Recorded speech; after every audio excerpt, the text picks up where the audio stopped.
अब यहाँ तक आ ही गए हैं तो हमारे चैनल को सब्सक्राइब जरूर करें और नीचे दिए गए बेल आइकन को जरूर दबाएं ताकि हर खबर सबसे पहले पहुंचे आप तक।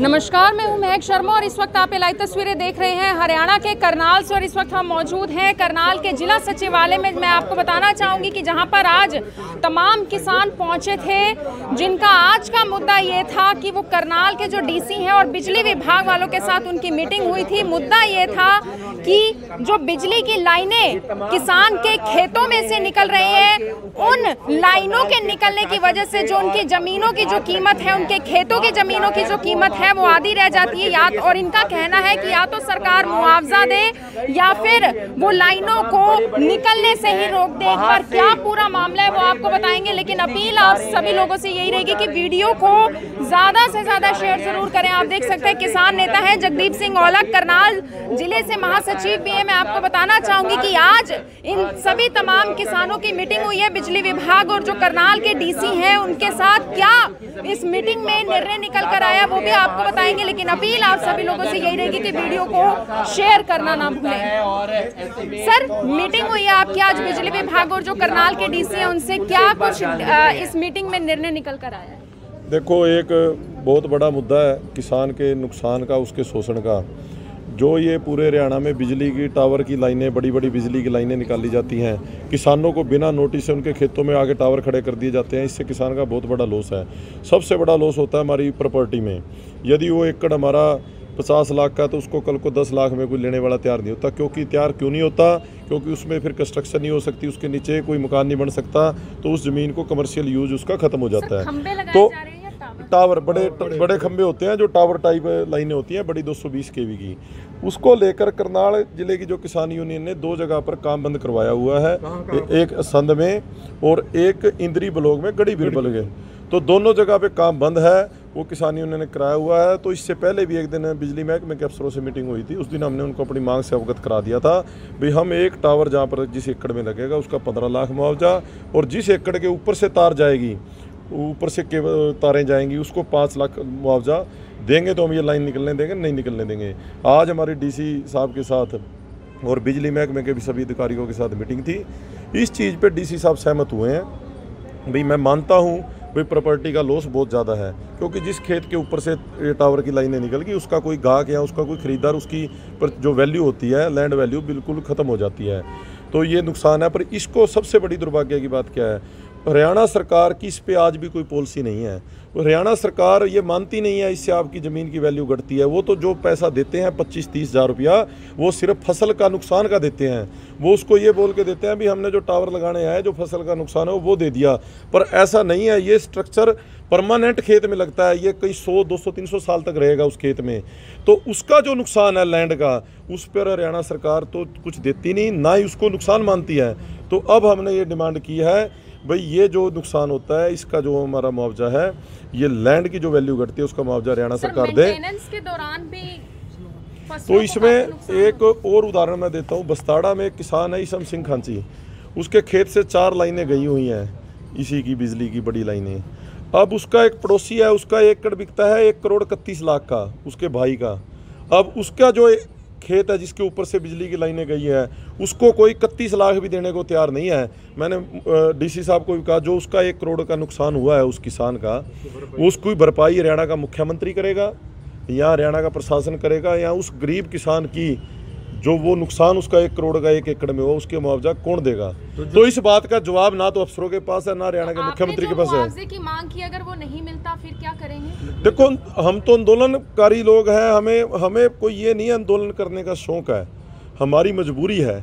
जब हमारा नुकसान हो रहा है, हमारे खेतों का नुकसान हो रहा है, हमारी ज़मीन के ऊपर टावर खड़े कर दिए जाते हैं बिना नोटिस के, अब जब हम उसका मुआवजा नहीं, उसकी मांग ही तो कर रहे हैं। का रास्ता बदलने की भी मांग नहीं, वो एक अलग मुद्दा है जो शुगर मिल से निकल रही है, उसके बारे में अभी आज सारी डिटेल लेंगे। उन किसानों वो भी आए थे, तो डीसी साहब ने सारी बात को समझा। वो ये बात तो माने हैं भाई इससे नुकसान आपकी ज़मीन का बहुत होता है, आपकी लैंड की वैल्यू ख़त्म हो जाती है।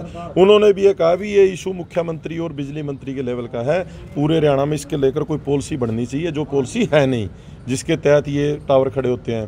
तो वो कहते हैं मैं सारी रिपोर्ट तैयार करके मुख्यमंत्री और बिजली मंत्री को फॉरवर्ड करता हूँ, फिर इस पे जो भी डिसीजन होगा हम आपको बताएंगे।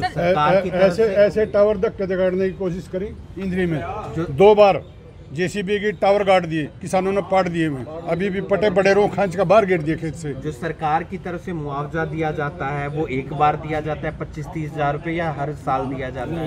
वो सिर्फ एक ही बार देते हैं अभी तक ही, लेकिन अभी जो हमारी मांग है वो अलग है। सर, जिस उस मुआवजे से जो नुकसान हो रहा है वो रिकवरी हो जाती है? कहाँ रिकवरी हो जाती है बेटे, वही तो रोना है, इसीलिए तो किसान रो रहा है।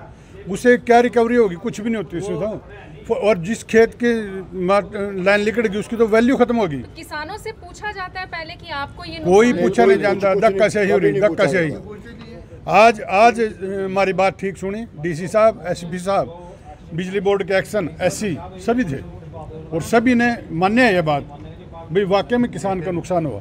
और प्रॉपर्टी ये भिवानी का एक समझौता हुआ था, ये 2015 में भिवानी में एक आंदोलन हुआ था, वहाँ पर भी ऐसे टावर लाइन निकल रही थी, निम्बड़ी वाला गांव है, तो वहाँ पर 3 महीने आंदोलन चला था, वहाँ पर एक टावर का मुआवजा 5.5 लाख रुपया दिया गया। तो ये लेटर भी आज हमने सामने रखा है। जब भिवानी में ये मुआवजा मिल सकता है, 2015 में 6 साल हो गए, तो यहाँ 15 लाख देने में क्या दिक्कत है? वहाँ की लैंड वैल्यू भी हमारे से कम है भिवानी की। तो उसमें उन्होंने ये कहा भाई वो तो सेंट्रल गवर्नमेंट ने दिया था, तो हमने उनको कहा भी स्टेट का गवर्नमेंट का इशू है, सेंटर का, वो बिजली की टावर लाइन है, किसान का नुकसान तो बराबर है। ये तो नहीं है ना भाई सेंट्रल गवर्नमेंट का टावर नुकसान ज़्यादा करेगा और स्टेट गवर्नमेंट हरियाणा सरकार जो लाइन निकालेगी उसको कम करेगा। टावर का चाहते हैं 15 लाख और जिन खेतों के ऊपर से तार जाए उसका 5 लाख रुपया, और इसके अलावा भी जिस किले का जो परमानेंट हर साल उसका कुछ ना कुछ ठेका दिया जाए जो उसका नुकसान होता है। तो आप देख सकते हैं पर टावर कि सरकार जो जहाँ से ये लाइन निकाल रही है ना, उस खेत को ही रिक्वायर कर ले, पूरे खेत को ले ले, वो उसको रिक्वायर करे, हमें मुआवजा दे दे जो बनता है हमारा। लगता है कि जो मीटिंग आज आपकी हुई है सार्थक होगा, जो आपकी मांगे हैं? ये तो भगवान को पता है क्या होगा, लेकिन संघर्ष करेंगे। अब किसान पहले की तरह नहीं है, 70 साल जैसे हमारा शोषण होता रहा। आप ये देखो, अब ये आज भी वहाँ बात एक उठी थी कि किसान भी तो बिजली यूज कर रहा है। आज अकेला किसान बिजली कहाँ यूज कर रहा है? बिजली तो सभी यूज कर रहे हैं, चाहे वो अपना कोई भी देश का, चाहे गरीब है, अमीर है, नौकरशाह है, दुकानदार है, कोई भी है, सब यूज कर रहे हैं। लेकिन नुकसान किसका हो रहा है? अकेले किसान का।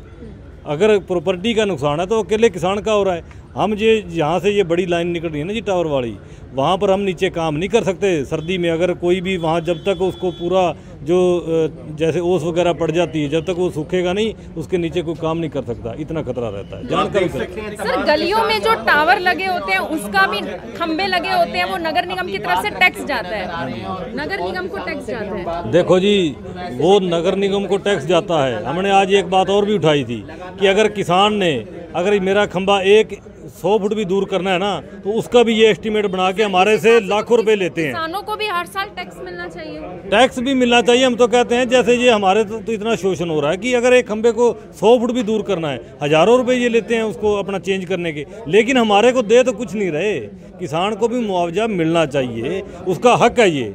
हम किसी को भीख नहीं मांग रहे, अपना हक मांग रहे हैं। बिल्कुल, किसानों को भी मुआवजा मिलना चाहिए। आप देख सकते हैं जो तमाम किसान हैं आज इस मुद्दे पर जो करनाल के डीसी हैं, एसपी और जो बिजली विभाग है, मीटिंग की थी कि जो टावर लग रहे हैं, बिजली के बड़े बड़े टावर लग रहे हैं, जो लाइनें निकलेंगी किसान के खेतों से, जब वो लाइनें निकलेंगी या टावर लगेंगे तो जो किसान के खेतों की जो ज़मीनें हैं, यानी कि जो ज़मीन है उसकी वैल्यू आधी रह जाएगी। अगर कोई 1 एकड़ की कीमत अगर कोई 20 लाख है, 10 लाख है, तो वो सिर्फ 5 लाख रह जाएगी, यानी कि आधी रह जाएगी। और कहना यह है कि मुआवजे में ये मांग करते हैं कि जिन खेतों से टावर निकलेंगे, जिन खेतों में टावर होंगे उनको मुआवजा 15 लाख मिलना चाहिए, और जिन खेतों के ऊपर से लाइनें जाएंगी उनको मुआवजा 5 लाख मिलना चाहिए। असंध और इंद्री में अभी ये काम रुकवा दिया गया है, लेकिन अब बाकी खेतों के लिए, बाकी जगहों के लिए जो किसान हैं वो करनाल के डीसी साहब से मिलने के लिए पहुंचे थे, बिजली विभाग से मीटिंग करने के लिए पहुंचे थे, हाथ में एक लेटर लेकर पहुंचे थे ताकि इनकी मांगों को आगे तक